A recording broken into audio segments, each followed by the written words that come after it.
Hello good morning friend, welcome my new vlog. दोस्तों, आज बहुत बड़ा अपडेट मैं आपको देने वाला हूँ।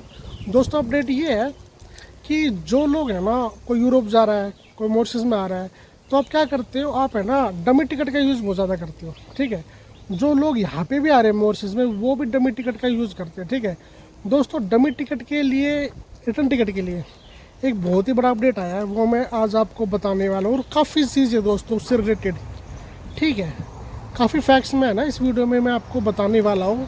क्योंकि दोस्तों 100% है ना, जो भी बंदा मॉरिशस में आएगा वो टिकट करा के आता है, टिकट। ठीक है, तो ये उससे रिलेटेड अपडेट है। काफ़ी बंदों के साथ क्या हो चुका है यहाँ पे, ठीक है। और दोस्तों, एजेंट लोगों के साथ क्या कर रहे हैं, तो मैं आपको ना अवेयर करने के लिए आया हूँ। काफ़ी चीज़ें, ठीक है, डॉक्यूमेंट्स के बारे में मैं आज की वीडियो है। तो आप है ना कैसे आपको लीगल डॉक्यूमेंट्स को है ना रेडी करके यहाँ पे लाना है, ताकि आपके साथ ऐसा ना हो। ओके, तो वीडियो को पूरा देखना दोस्तों, वीडियो बहुत ही ज़्यादा इन्फॉर्मेटिव होने वाली है।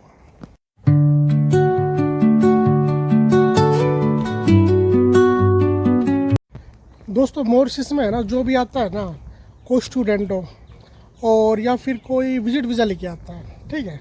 तो दोस्तों क्या होता है कि यहाँ पे क्या रूल है, ये वीज़ा फ्री कंट्री है। अगर कोई भी स्टूडेंट भी आएगा ना वीज़ा लेके, यहाँ पे स्टार्टिंग में स्टूडेंट को 3 महीने का वीज़ा मिलेगा, ठीक है। तो वो है ना रिटर्न टिकट करा के आता है। काफ़ी एजेंट क्या करते हैं कि है ना पैसे बचाने के लिए ना डमी टिकट उसको पकड़ा देते हैं।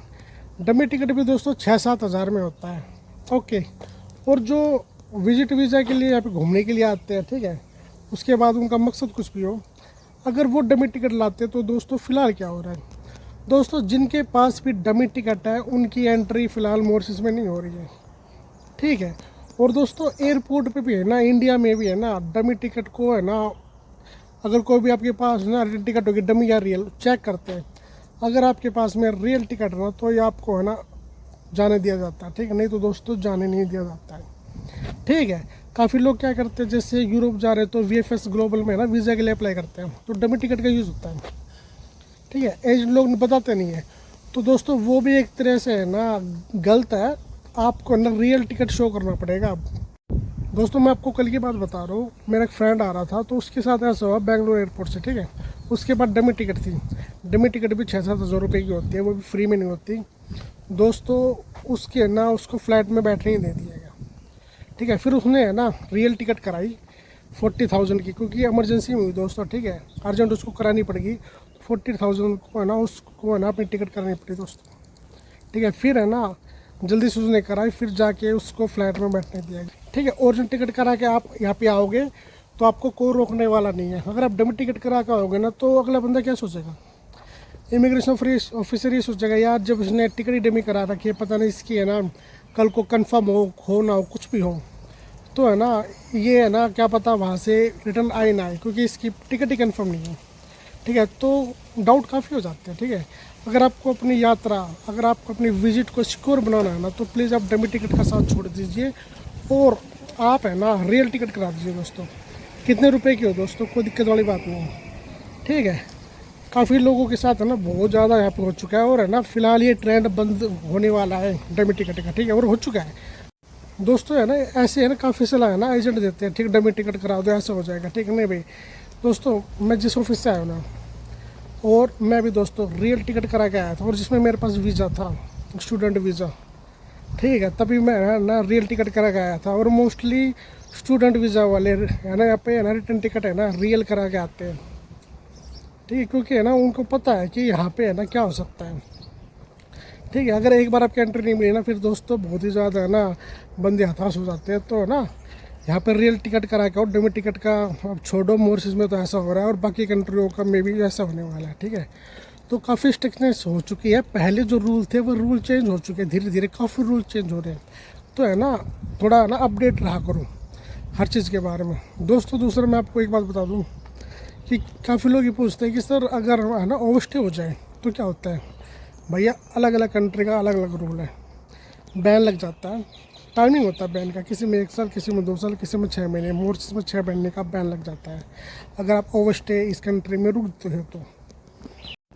दोस्तों, मैंने एक वीडियो बनाई थी कुछ दिन पहले, ठीक है, तो उसमें मैंने बताया था कि यहाँ पे जो रूम रेंट है यहाँ पे रहने वगैरह खर्चा कैसा है क्या, ठीक है। तो रोहन भाई ने है ना एक कमेंट किया, उन्होंने पूछा है कि मॉरिशस में रूम रेंट कितना है।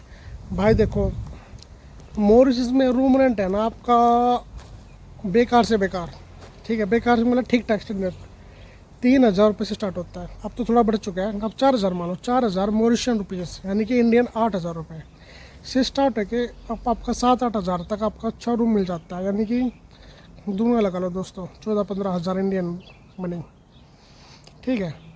अच्छा रूम आपको है ना 5,000 मॉरिशियन रुपीज़ में आपको अच्छा रूम मिल जाएगा, बढ़िया वाला, ठीक है। दुगना आप लगा लो 10,000 इंडियन मनी, ओके। मैं खाना पीना भी आपको बता देता हूँ, क्योंकि यहाँ पे है ना कहीं भी जाओगे 2 चीज़ दोस्तों होनी चाहिए, आप कहाँ पे रुकोगे रहोगे, ठीक है ना, आपका रूम क्या है सबसे नंबर 1 है, और दूसरा खाना पीना। खुद खाना बनाओगे तो आपका 2-3 हज़ार रुपये में आपका खाना हो जाएगा, मैक्सिमम 4,000 मैक्सिमम, यानी कि 8,000 इंडियन मनी में आपका खाना हो जाएगा यहाँ पे, ठीक है। तो आपका खर्चा 10,000 एंड 18-20,000 में आपका अच्छा यहाँ पे काम चल जाएगा, ठीक है। 16-18 के आसपास आपका यहाँ पे खाने पीने और रहने का हो जाएगा। कमाई में बता दो आपको बेसिक, जिस बंदे के पास स्किल्स नहीं है, ठीक है, तो इंडियन मनी 50,000 से स्टार्ट है, उसमें से आप अपना खर्चा हटा लो, यानी कि आपको है ना 35,000 के आसपास आपको बचेगा।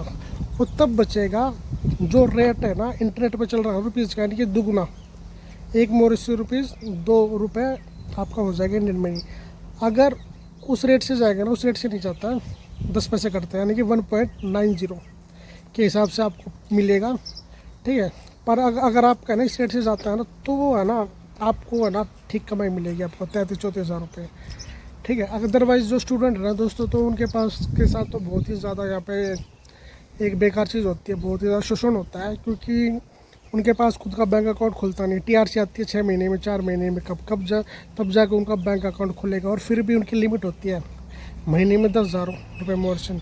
उससे क्या होता है, उनके पास है मॉरिशन मान लो 20,000 रुपये, ठीक है, तो उससे नहीं होती, वो और किसी से डलवाते हैं, तो उनके साथ फिर है ना वो रेट नहीं देते, 1.90 का रेट नहीं देते, वो देते हैं 170 से लेकर 180 के आसपास। फिर उतने पैसे बैठते नहीं है, 30,000 रुपये के आसपास बचते हैं स्टूडेंट को। तो अगर किसी के पास वर्क वीज़ा है ना, उसका ठीक है, उसका अकाउंट खुल जाता है, वो 50,000 के मॉरिशस रुपीज़ के आसपास पैसे भेज सकता है, और उसको अच्छा रेट मिलता है। तो मेरी सलाह है कि अगर आप कमाने के लिए आ रहे हो तो आप ऑक्यूपेशन वीज़ा के लिए अप्लाई करो, वो सबसे यहाँ पे बेस्ट रहेगा, ठीक है। स्टूडेंट भी बेस्ट है, ठीक है। अगर आपका कोई एजेंट है तो उससे बात करो, भाई मैं जाऊँगा तो आपको मेरे पैसे डलवाने पड़ेंगे अच्छे रेट में। एजेंट डलवा देता है पैसे, क्यों डलवाता है, ठीक है, उसको जरूरत रहती है एजेंट को मॉरिशस रुपीज़ की, क्योंकि जो नए बंदे आते हैं स्टूडेंट, उनकी फ़ीस है ना वो आपसे लेके मॉरिशस रुपीज़ यहाँ के कॉलेजों में दे देगा, और जो वो उनसे लेगा ना इंडिया में, वो आपके बैंक अकाउंट में ट्रांसफ़र करा देगा। तो सबसे बेस्ट है स्टूडेंट के लिए, पैसे के लिए, कि आप है ना अपने एजेंट से सीधा बात करो, भाई मेरे पैसे डलवाओ, मुझे नहीं पता, वो आपके पैसे डलवाएगा, ठीक है। तो है ना ये चीज़ है ना मेन होती है, रहना खाना और पैसे डलवाना, ठीक है। जॉब तो मिल जाएगी कहीं ना कहीं, है ना, जॉब की तो कोई दिक्कत नहीं, करने वाला होना चाहिए। दोस्तों हमारे पास में योगेश अरोरा जी का एक कमेंट आया, उन्होंने पूछा कि मॉरिशस में पीआर लेने के लिए क्या करना चाहिए। अगर कोई बंदा 6-7 साल रहे तो क्या पीआर मिल जाती है। भाई देखो, मॉरिशस के पीआर के रूल बहुत अलग है, ठीक है, इन्होंने अपने हिसाब से रूल बना रखे हैं। आपने पूछा 6-7 साल को रहेगा, तो भाई देखो 6-7 साल नहीं, यहाँ पे 3 साल में पीआर मिल जाती है, पर आपकी 1.5 लाख मॉरिशस रुपीज़ यहाँ पर सैलरी होनी चाहिए, 3 साल कंटिन्यू आपको शो करना है, ठीक है। उसके बाद आप अप्लाई कर सकते हो। आप देख लो, अगर आपकी 1.5 लाख रुपए है ना सैलरी है तो, ठीक है ना, क्योंकि ऑफिशियल ये है, बाकी मुझे ज़्यादा नहीं पता, ठीक है। अगर आप कहीं भी चेक करोगे तो ये दे रखे कि 3 साल लगातार आपके ना 1.5 लाख मॉरिशस रुपीज़ सैलरी होनी चाहिए।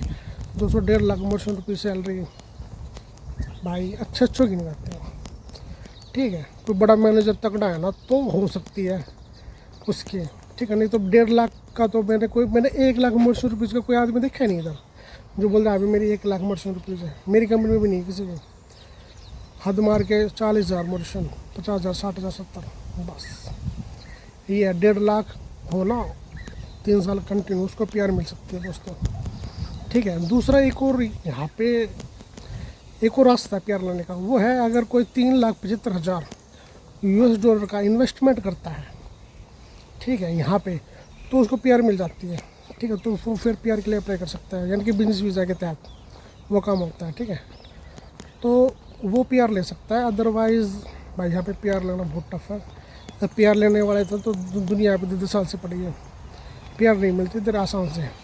तीसरा रास्ता, अगर आप यहाँ पे मैरी करोगे किसी, मान लो कोई लड़की है कोई लड़का है ना, तो आप मैरी करोगे यहाँ पे तो किसी भी मॉरिशस सिटीजन से, तो आपको पीआर लेने में ना उसमें भी है ना बहुत टाइम लगता है, क्योंकि एक इंडिया से है ना एक लड़की है, काफ़ी लड़कियाँ जिन्होंने यहाँ पे जो लड़कों से शादी कर रखी है, ठीक है, उनको भी अभी तक पीआर नहीं मिली। 2 साल हो गए, 3 साल हो चुके हैं, क्योंकि यहाँ पे कंटिन्यू रहना पड़ेगा। ये नहीं कि आप इंडिया भाग रहे हो आ रहे हो, ऐसे नहीं चलता, ठीक है। ये कंट्री देखती है कि यहाँ पे कितने दिन बंदा कंटिन्यू रह रहा है, तो उनको भी अभी तक जल्दी पीआर नहीं मिल रही है, ठीक है। यहाँ पर मिल जाती है 3-4 साल में है ना, कंटिन्यू रहेगा ना बंदा, कोई भी यहाँ पर शादी करके तो पीआर मिल जाती है उसको।